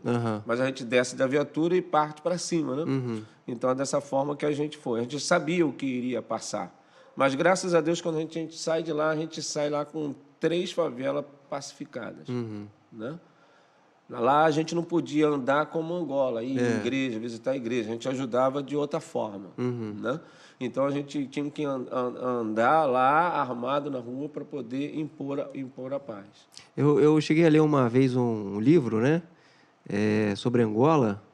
Era um livro bem forte, bem pesado. Isso. Porque ele trazia algumas imagens, algumas coisas que a gente, nem no Brasil, a gente não vê, né? É porque você sabe que lá em Angola, quando a gente chega, você já sente a opressão maligna. Né? Lá em magia negra, aquela coisa toda. No Haiti é voodoo. Entendeu? É voodoo. E teve uma situação em que Deus nos coloca, é interessante. A gente estava na Casa Azul, se você colocar lá, vai ver, Casa Azul. Aí a gente ouve 3 disparos, cadenciados. Tá, tá, tá. Quando a gente vê disparos assim, não a esmo, a gente sabe que é militar. Porque quem não é militar dispara direto. E mais 2 cadenciados, e a gente escuta pela rádio, Falcão, Falcão, aqui Caveira. É o que os forças especiais nossos pedindo apoio, onde a gente estava. O GC a que eu pertencia, que eu fui comandante mesmo, como 3º sargento, eu fui comandante da 1ª esquadra do 1º GC. Então, pedindo apoio. Nós descemos para dar apoio. Quando a gente desce, a gente vai. Eles estavam indo atrás dos bandidos que tinham mandado para eles e eles tinham ido. E a gente vai caminhando dentro das vielas, favela, e para. Quando para, eu não entendi porque parou. E aí eu cheguei para um soldado, filhão, fica aqui guardando a retaguarda que eu vou lá ver o que aconteceu. Quando eu vou lá para frente, eles pararam. Eu falei assim, ei, chefe, o que houve? Falei com o meu comandante direto, que é um comandante de grupo. Aí ele falou assim, paramos por aqui porque o camarada ele foi alvejado, mas o sangue parou aqui. Aí ele falou assim, mas e aí? Eu acho que ele entrou aqui. Entrou aonde? Aqui. Vamos entrar. Não vai entrar? Não. E esse outro sargento, ele era da Maranata, e eu da Adventista, e o tenente era recém-convertido da Batista. Aí estamos lá conversando. Aí falou assim, mas não, olha para lá. Aí eu olhei, tinha um crânio lá em cima na porta. É casa de voodoo, cara. Aí na hora o Espírito Santo... Na hora é o Espírito Santo, cara, não tem jeito. Eu falei assim, chefe, Deus nos dá autoridade. Nós somos ministros... A palavra que me veio na mente na hora. O Espírito Santo dá na hora. É interessante isso, como é que o Espírito Santo... Ele te fará lembrar, né? Aí na hora o Senhor deu essa palavra assim, ó, está escrito que nós somos ministros de Deus para praticar a justiça. E nós somos 2 vezes. Uma por ser servo e a outra por estarmos nessa farda. A gente veio trazer paz nessa nação. Nós somos ministros de Deus para praticar a justiça nessa terra. Mete o pé na porta. Eu entro. Tu entra, eu diácono, eu diácono. A gente não tinha um pastor lá como a gente teve agora. Era nós 2 que dirigiu o culto lá. Aí eu falei assim, tu entra? Eu falei assim, entro. Aí eu falei assim, aí, chefe, faltou dar para tu. E aí, chefe? Aí o meu comandante falou, é isso mesmo. Aí eu peguei o meu número 1, é tudo como vocês veem em filme mesmo. É o número 1, número 2, número 3. Então, para ser número 1, arruma, só que eu entro. Aí eu botei o fuzil para trás, gatilhei a pistola e ele veio atrás de mim, porque a gente não botou a responsabilidade por garoto. Aí abriu e entrou. Quando eu entro, eu venho para o lado direito. Aí eu falei, limpo, aí ele entra. Quando ele entra, atrás de mim está o altar. O altar do voodoo. E realmente, com boneco, com algumas coisas. Aí, quando entra, aí eu falo assim, tá limpo. Aí, para a gente entrar para os outros cômodos, para a gente descobrir se tem alguém lá dentro armado. Vai que tem. Ou os caras renderam o pessoal lá do templo, né? A gente não veio lá para acabar com a crença de ninguém. A gente ficava lá atrás do camarada. Dos bandidos. E eles invadiam casas, né? Faziam atrocidade com as pessoas. E a gente foi ali levar segurança para o local. Então, tanto é que quando fazia tudo isso, relacionava tudo, depois vinha uma equipe e consertava as coisas que tinham acontecido. Aí, quando a gente entra, tem o altar. Aí, o meu chefe direto falou assim, e será que eu posso olhar aqui atrás? Aí, na hora, veio uma palavra de autoridade. Falou assim, vocês podem colocar a mão em tudo aqui. Aí depois você para pensar, será que eu falei isso mesmo? É verdade? Ah, não, rapaz, é a unção, é o Espírito Santo. Eu falei assim, vocês podem pegar qualquer coisa, porque está escrito em Josué 1, todo lugar que você colocar o pé será teu. Aí eu falei assim, então, creiam, nós colocamos os pés aqui e quem estava aqui já saiu. E pode ficar tranquilo, se alguém se ferir aqui, fique tranquilo, porque o Senhor está aqui nesse lugar agora. Olha. Aí quem estava com medo até ficou com mais coragem. Aí o Márcio disse, eita glória! Aí entrou, aí o chefe entrou, aí o que ele acha ali? Exatamente, entorpecentes, algo ilícitos. Quando a gente vai para cima também, encontra armamento, aquela coisa toda. Então a gente desce, faz aquilo tudinho, faz um inventário, pega o endereço da casa. Não achou o cara, então? Não, mas aí quando a gente faz, enquanto estavam fazendo o inventário e a gente sai, e aí vai pelo rádio que o pelotão cão acharam eles lá na frente. Acharam os 2. Eles já tinham trocado de roupa, inclusive, para disfarçar. Aí pegaram, levaram para o hospital argentino, que a Argentina estava lá em missão de hospital, e para medicar eles, depois de levar para a prisão posteriormente. Então, são situações em que Deus te coloca para que você mostre a autoridade do Eterno na sua vida. E você precisa estar preparado. Né? E como teve a situação de Angola, quando a gente chega aqui, eu fui incomodado pelo Espírito Santo de iniciar o culto. Aí eu falei assim, poxa, Senhor, e agora? É interessante isso, né? Quando o Espírito Santo de Deus, ele te incomoda. Aí eu falei assim, só tem um mais antigo do que eu, era 3º sargento, o Márcio Silva da Maranata era 2º.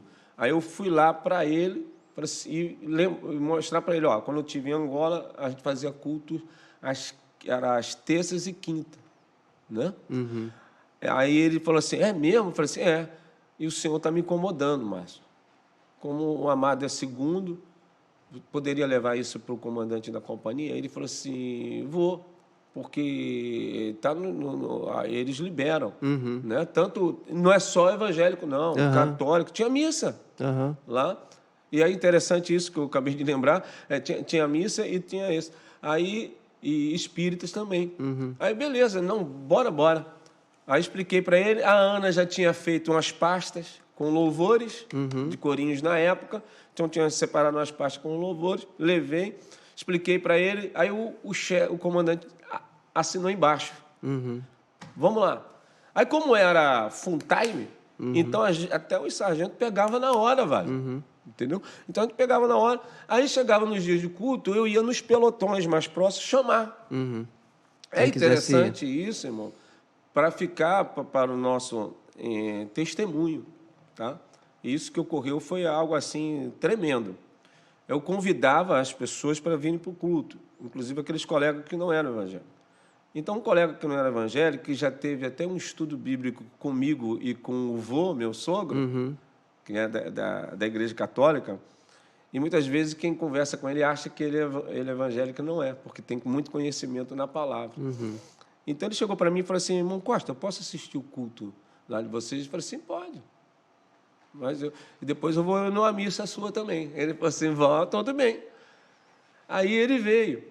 E ele falou para mim que um outro sargento, amigo nosso, era músico e estava com violão. Aí eu chamei ele, Moacir. Moacir, você pode tocar no culto? Ele falou assim, eu vou. Ele ia, católico. Aí estamos lá. E eu passava, irmão, nos pelotões chamando, vamos lá. Aí tinha uns camaradas, né? Questão de ética, não vou falar o nome, lógico. Né? Gostava de profetizar dali, profetizar daqui. Beleza, aí eu chamei a turma.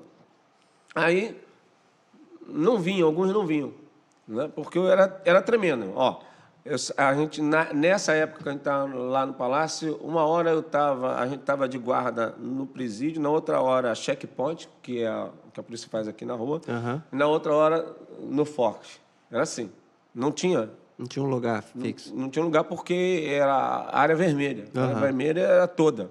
Então, a gente saía na rua já equipado. Tanto é que as viaturas da gente era toda aberta, tinha em pé, e a proteção da gente era o capacete, a cerâmica aqui no peito, aqui atrás, o colete israelense, aquela coisa toda. Recebeu o tiro, sai, encontra e captura. Beleza.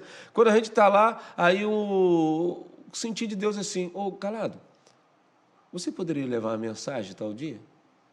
Leva, irmão Costa. Ele foi o mensageiro do dia. Justamente que ele foi mensageiro do dia. E, meu irmão, uma mensagem linda e ética. Acabou o culto, oramos e tal. Aí um colega bateu no meu ombro e falou assim, ô, irmão Costa, posso falar com o irmão? Eu falei assim, pode, irmão. Aí, na hora, o Espírito Santo colocou no meu coração o que ele ia falar. Aí eu falei assim, amado, espera todo mundo ir embora, que eu já sei o que você vai falar comigo. Ué, como que você sabe? Eu falei assim, não, fica tranquilo, irmão, espera aí. Despedi de todo mundo, de um haitiano que também tinha participado do culto, peguei as pastas, guardei, sentei, pode falar, irmão. Eu já sei qual o questionamento que você vai fazer. Eu falei assim, já, mas pode perguntar. Por que o Calado foi um mensageiro hoje, se ele é católico? Eu falei assim, né, irmão? Eu sei por que você veio aqui hoje. Por quê? Porque apertou a missão.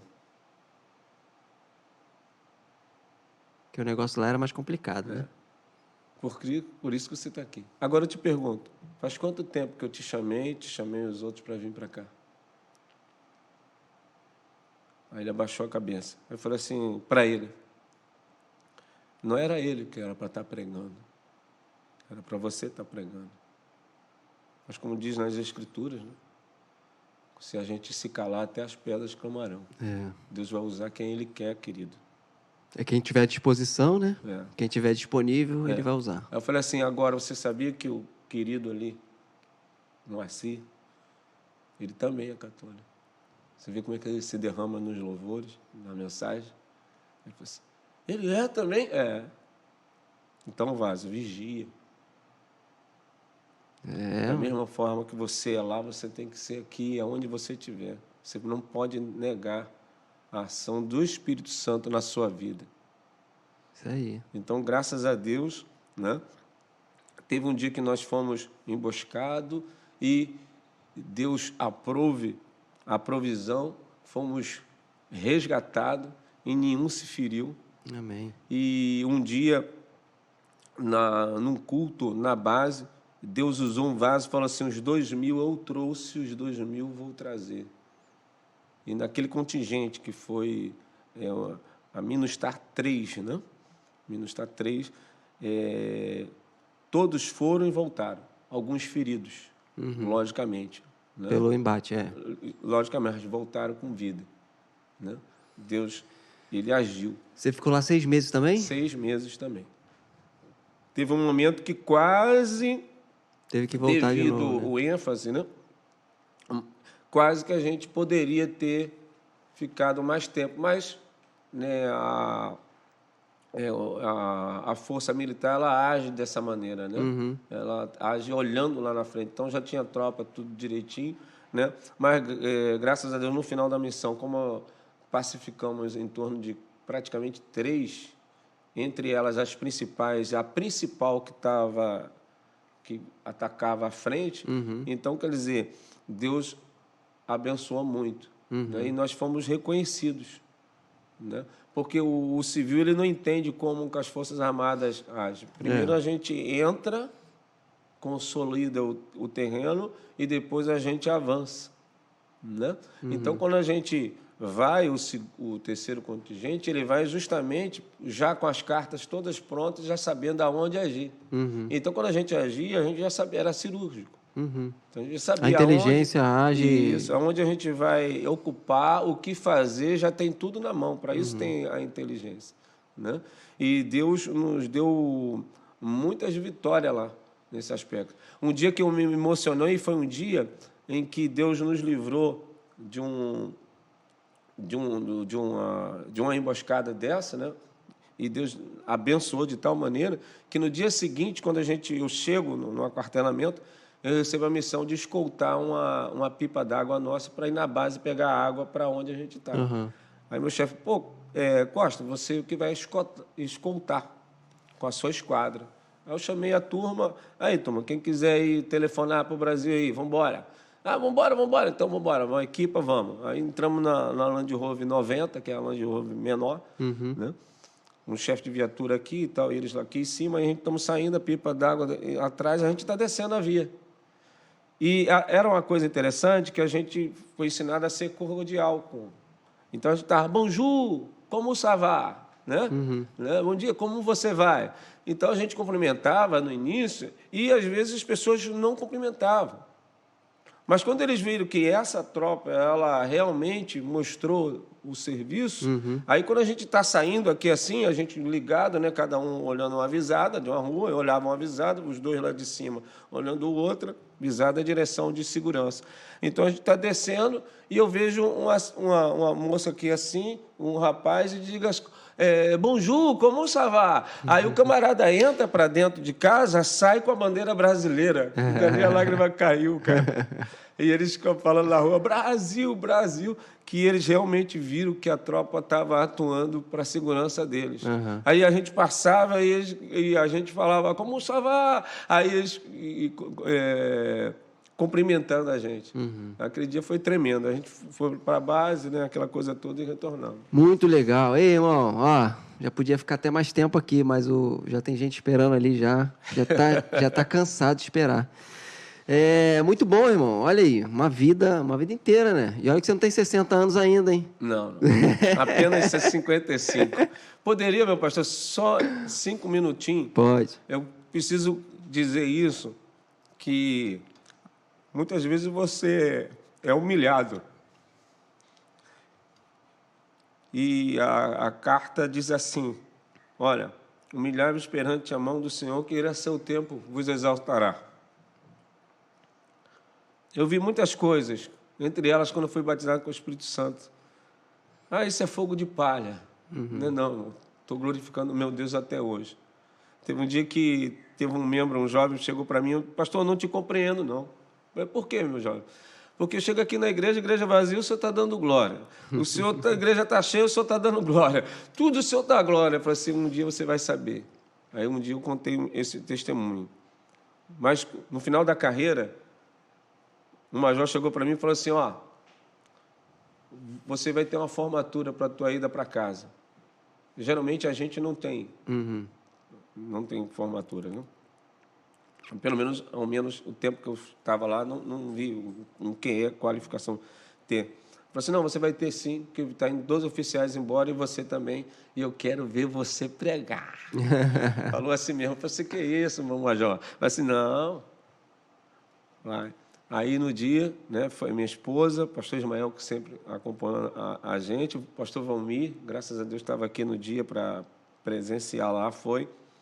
E falaram a vida toda. Te fala a vida toda desde que você entra no Exército. Então, o cara contou a minha vida toda lá, um oficial do primeiro, tenente, o do outro, e contou a minha vida toda, falou assim, agora o segundo sargento Costa está com a palavra. Eu entrei para ser soldado e talvez até sair como soldado. E pela misericórdia do Senhor, eu consegui até receber uma promoção que tinha extinta, que era ser promovido a segundo sargento. Eu ia como terceiro sargento. Mas aprove ao Senhor, na época, né, eu ainda ser agraciado, promovido como segundo sargento na época, né, e indo embora naquele momento. E da cadeira que eu deixei minha esposa para subir para o púlpito, eu perguntei ao Senhor, o que eu vou falar? Ele falou assim, conta a tua vida. Aí eu contei. Aí quando eu contei, aí os colegas chorando, né? Eles ficaram de pé e aplaudiram de pé. Então, irmãos, quando você se humilha diante do Senhor, não é se humilhar como o mundo fala, porque se humilhar diante de Deus é fácil. Ele é todo-poderoso, Ele é o grandioso. Você não é nada. Mas humilhação aí é você se submeter à vontade dEle, você obedecer a Ele. A Bíblia diz que a alegria do Senhor é a nossa força. Sabe o que é a alegria dele? É você ser obediente à palavra. Não ser somente ouvinte, mas praticante à palavra. Porque não adianta você falar bonito, você precisa cumprir a palavra. Quando você se submete a cumprir a palavra, alegra o coração de Deus, aí Ele vai ser a força tua na hora do problema, na hora da adversidade. Aí eu vi ali, colegas me abraçando, falando assim, cara, só você para fazer a gente chorar. Até hoje, quando chego lá, eles me recebem de portas abertas. E eu louvo a Deus, né, por tudo que me fez, por tudo que eu sou hoje, graças ao meu Deus, por ter a minha esposa, que eu amo tanto, ter os meus filhos, que eu amo tanto hoje. Foi Deus que me deu, e eu louvo a Deus por isso, pelas minhas irmãs, pelos meus parentes e por tudo que o Senhor tem feito na minha vida.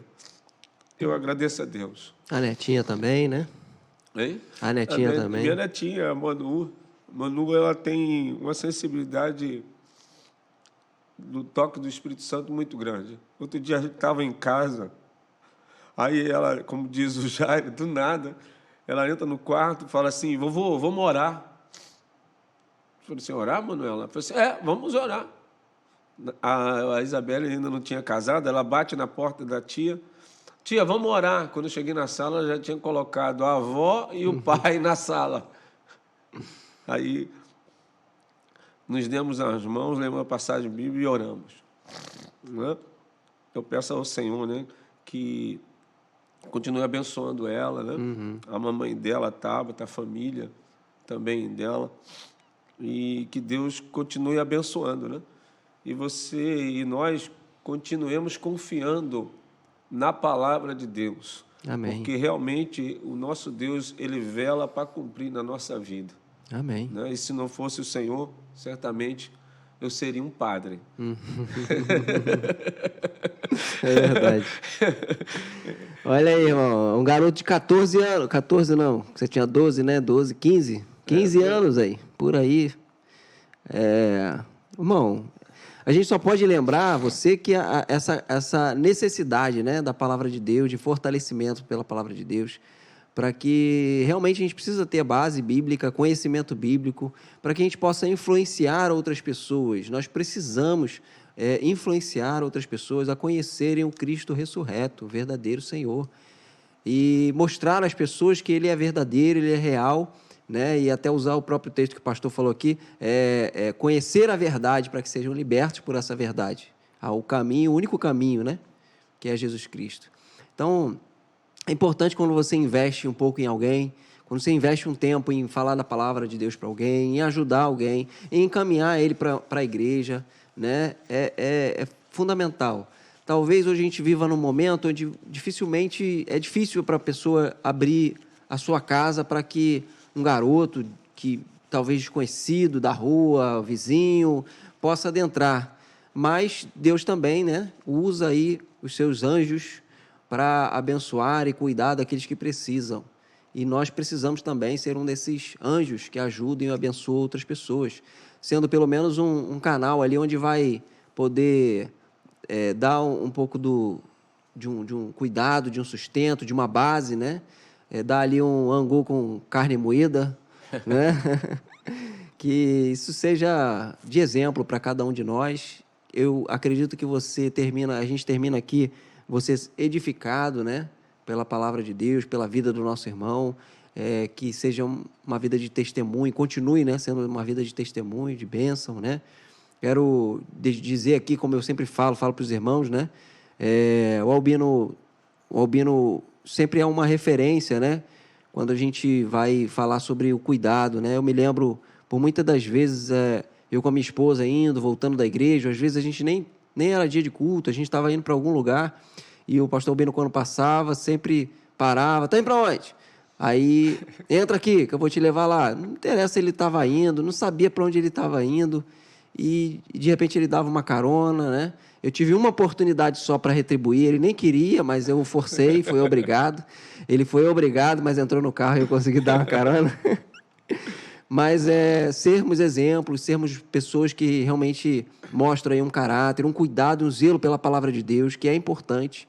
Nós vivemos num momento onde a palavra de Deus é muito banalizada e nós precisamos conservar e preservar a integridade da palavra de Deus para que possamos viver ela como uma palavra que nos transforma e transforma outras pessoas também. E não só no falar e no pregar, mas também nas atitudes. É onde a gente ensina também a termos atitudes como atitudes de Cristo, né? Atitudes verdadeiras, atitudes sinceras, honestas, atitudes que refletem a presença de Deus na nossa vida e refletem também o agir de Deus na vida do ser humano. Com toda certeza, cada um dos episódios aqui que nós tivemos de testemunho, das histórias das pessoas, você vê ali momentos de transformação que Deus tem feito na vida do ser humano através da pessoa de Jesus Cristo. O encontro com Jesus é transformador. E o encontro que nós temos com as pessoas também precisa ser transformador. E por isso que eu tenho dito que nós precisamos ser relevantes e precisamos influenciar as pessoas para que elas possam entender que o caminho certo é um caminho que reflete aí a pessoa de Jesus Cristo. Irmãos, que Deus abençoe a todos. Obrigado, pastor. Amém. Que Deus possa continuar te abençoando lá na igreja em Mesquita, né? Que é onde você congrega como presbítero ali, né? Do pastor Evandro. Graças a Deus. E também na sua caminhada, no seu chamado, que Deus continue te abençoando poderosamente. Amém? Obrigado aí, irmãos. Que Deus abençoe a todos. Meu nome é Jefferson Pedro e nos encontramos sexta-feira que vem às 19 horas. Obrigado aí. Deus abençoe. Valeu. Amém. Graça e paz. Aqui é a diaconisa Márcia Barros, líder do Ministério de Crianças e Adolescentes. Você sabia que o suicídio é a segunda maior causa de morte entre jovens de 15 a 29 anos? Isso é uma coisa que acontece também na igreja. Então é importante que falemos sobre este assunto. E eu quero fazer um convite a você, líder, pai, mãe, professor e todo aquele que se importa com o trabalho do MCA. Estaremos no dia 17 de setembro, às 15 horas, na IAP Piedade, fazendo um trabalho do Setembro Amarelo com os nossos adolescentes. Então, contamos com a presença de vocês, que vocês venham, formem suas caravanas e participem conosco desse trabalho.